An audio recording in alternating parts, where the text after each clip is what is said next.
दोस्तों, आप एक एईपीएस संचालक हैं और एईपीएस का काम करने के लिए पेमंक का आईडी इस्तेमाल करते हैं और आपने जितने भी कस्टमर का एईपीएस किया हुआ है वो अमाउंट आपके वॉलेट में पड़ा हुआ है। वॉलेट से आपके बैंक खाते में सेटलमेंट नहीं हो रहा है। तो आज की इस वीडियो में मैं आपको कंप्लीट एक नया प्रोसेस दिखाने वाला हूं कि आप अपने वॉलेट से बैंक में कैसे ट्रांसफ़र करेंगे। तो चलिए चलते हैं सीधा अपने कंप्यूटर स्क्रीन पे। दोस्तों सिंपली मैं अपने कंप्यूटर स्क्रीन पे आ गया हूँ। आपको दिख रहा होगा कि हमारे वॉलेट में अभी 886 रुपया के आसपास अमाउंट पड़ा हुआ है। इनको जब हम अपने अभी बैंक खाते में मूव करते हैं तो ये हमारा पैसा जो है वॉलेट से दोबारा जो है कट जाता है, लेकिन फिर इसी में आके क्रेडिट हो जाता है। तो इस तरह का अगर आपको भी समस्या आ रहा है तो सबसे पहले आपको क्या करना है कि सिंपली यहाँ पे जो दिख रहा है 3 डॉट्स, इस पे क्लिक करना है। इस पे क्लिक करने के बाद आपको वॉलेट पासबुक का एक ऑप्शन आता है, इस पे क्लिक कर देना है।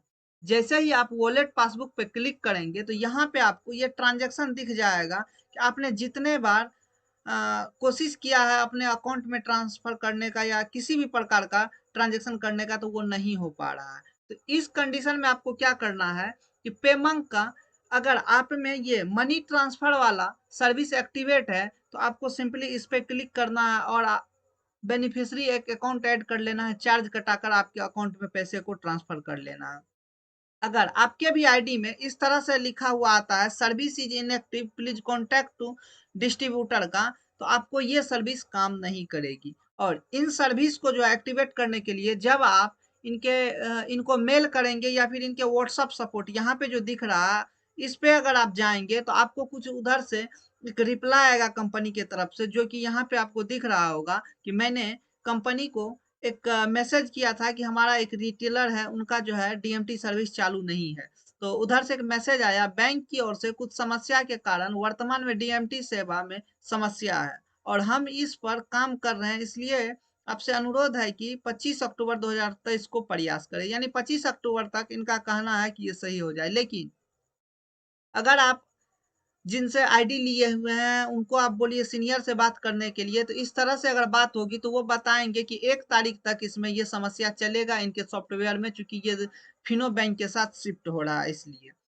अब बात आती है इनमें से पैसा निकालने की। तो आपको पैसा निकालने का एक ही उपाय ये था सबसे पहले कि आप या तो डीएमटी कर सकते हैं, नहीं तो यहाँ पे आपको एक डिजिटल वॉलेट करके ऑप्शन आता है। आप यहाँ से जो है मोबीक्विक वॉलेट में पैसा ट्रांसफर कर सकते हैं। अगर आपका मोबीक्विक वॉलेट में भी पैसा ट्रांसफर नहीं होता है तो तीसरा उपाय जो है ये है कि या तो आप बिल पेमेंट या फिर रिचार्ज करके इसमें से सारा पैसा खत्म कर दें और जो आपका कमीशन भी बनता है वो रिचार्ज करने के बाद इसी में ऐड होता रहेगा।